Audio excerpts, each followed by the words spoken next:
Bonjour à tous, bienvenue dans la correction de l'activité 2 du chapitre 8, où on va parler de vitesse du son dans différents milieux, mais aussi de vitesse de différents objets de la vie quotidienne. Donc dans ce document, je vous rappelais toutes les formules pour la vitesse, mais aussi comment réaliser les conversions. Donc dans un premier temps, je vous demandais de faire des recherches sur Internet pour trouver différentes valeurs de vitesse moyenne. Alors, vous allez peut-être pas trouver exactement les mêmes valeurs que moi, mais ce n'est pas grave du moment que vous restez dans le même ordre de grandeur. Je vais vous l'expliquer. Donc moi, j'ai trouvé qu'un marcheur, il faisait 1 mètre par seconde. Ou vous avez pu trouver 3,6 km par heure. Si vous avez trouvé 1,5 mètre par seconde ou 4 km par heure, ça marche aussi, hein, c'est vraiment la même chose. Le vélo, j'ai trouvé 16 km par heure. Donc évidemment, si vous trouvez 10, 20, c'est bon. Voilà. Par contre, si vous trouvez 100 km par heure, non, c'est faux. Même 50. Vous voyez, c'est autour de cette valeur. Ben, la voiture en ville, ça vous devez le savoir, c'est 50 km par heure. Le TGV en moyenne, 320 km par heure. L'avion, 900 km par heure. En moyenne, hein, si vous avez trouvé 950, 800, 1000, tout ça, ça marche. Vous avez vu, hein, j'ai changé de couleur. En mètres par seconde, je laisserai en noir. En kilomètres par heure, j'ai passé en rose pour bien faire attention aux unités. Donc ça, ici, vous avez des objets qui avancent dans la vie de tous les jours. Maintenant, on va passer aux vitesses du son. Donc un objet physique, si vous voulez, hein, qu'on ne voit pas, que vous n'utilisez pas à proprement parler, même si vous parlez à longueur de journée. On ne visualise pas le son qui se propage. Donc dans l'air, il se propage à environ 340 mètres par seconde. Alors ça, vous avez du mal à identifier cette vitesse. C'est pour ça qu'on va faire des petits calculs par la suite. Dans l'eau, eh ben, il va encore plus vite, à 1500 mètres par seconde. Dans le verre, encore plus vite. Vous voyez, dans un gaz, on a vu, hein, que le son, c'était la vibration des molécules. Dans un gaz, les molécules sont très éloignées les unes des autres. Vous l'avez vu au collège. Dans l'eau, elles sont plus proches, elles sont un peu plus ordonnées. Donc, elles vont plus vite se passer l'énergie pour se mettre à vibrer. Et puis dans les solides, ben, elles sont très ordonnées, très proches. Donc là, la vibration, elle se transmet beaucoup plus vite. Dans l'acier, qui est aussi un solide, on est même à 5600 mètres par seconde en moyenne. Hein. Je vous dis toujours, si vous avez trouvé un peu différent, c'est pas grave. Et puis l'autre objet physique que l'on utilise tout le temps, bah, c'est la lumière. Ça, on l'a vu dans un chapitre précédent. Elle va à 3,00 fois 10 exposant 8 mètres par seconde. Alors pour pouvoir comparer ces vitesses, il faut qu'elles soient dans la même unité. C'est pour ça qu'après, je vous ai demandé de convertir toutes ces vitesses en mètres par seconde. Donc c'est ce qu'on va faire. J'ai repris le même tableau et on va convertir par exemple la vitesse du vélo. Donc dans les documents, hein, dans le document 3, je vous disais que pour convertir une vitesse en km par heure en mètres par seconde, il faut diviser la vitesse en km par heure par 3,6. Donc 16 divisé par 3,6, ça fait 4,4 mètres par seconde. Donc en moyenne, hein, en vélo, vous faites environ entre 4 et 5 mètres en une seconde. Les 50 km/h de la voiture, ça nous donne 13,9 mètres par seconde.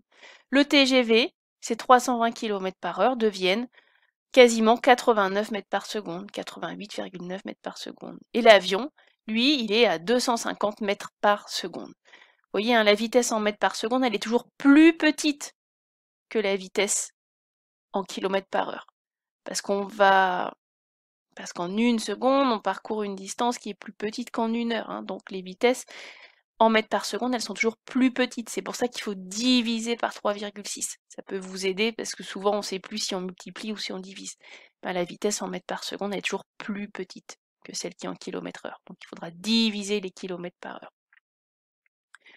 Alors maintenant, on va essayer de convertir ces vitesses et de voir ce qui va plus vite ou moins vite que le son. Alors pour comparer, en physique, on fait des divisions.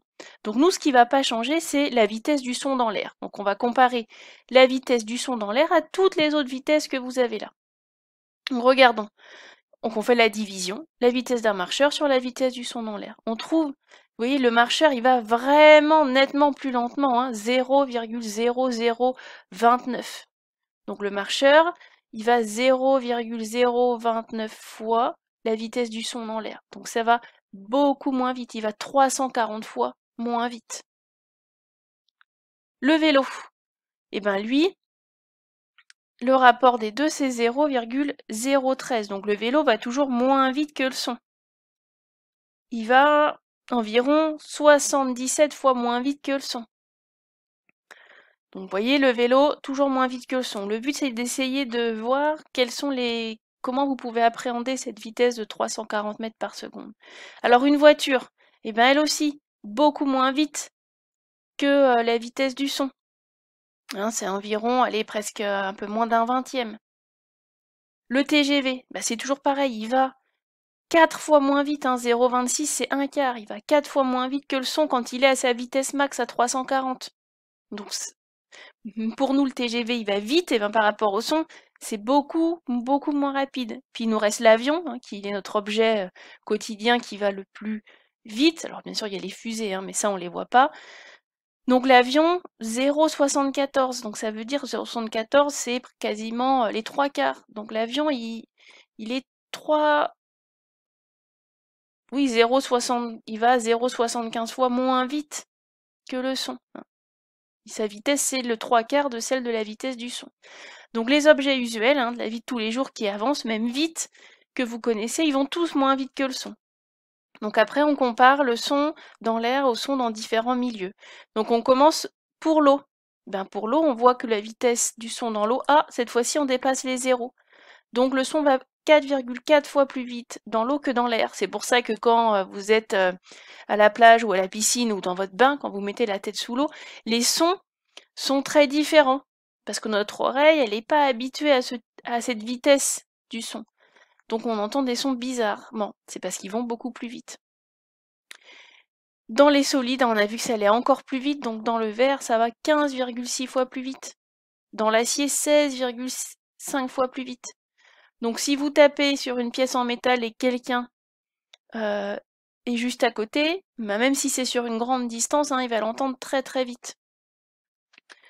S'il met bien sûr son oreille sur le métal. Hein. Et puis l'autre objet qu'on connaît, bah, c'est la lumière. Alors là, on voit vraiment 8,82 fois 10 puissance 5, hein, ça elle va beaucoup plus vite que le son. C'était la dernière question. La vitesse de la lumière, donc on a dit que le rapport des deux, ça faisait 8,82 fois 10 puissance 5. Donc la vitesse de la lumière, elle va 8,82 fois 10 exposant 5 fois plus vite que le son dans l'air. Donc 8,82 fois 10 puissance 5, c'est 882 000 fois plus vite que le son. Et ça explique le phénomène que vous pouvez constater quand il y a de l'orage. Hein.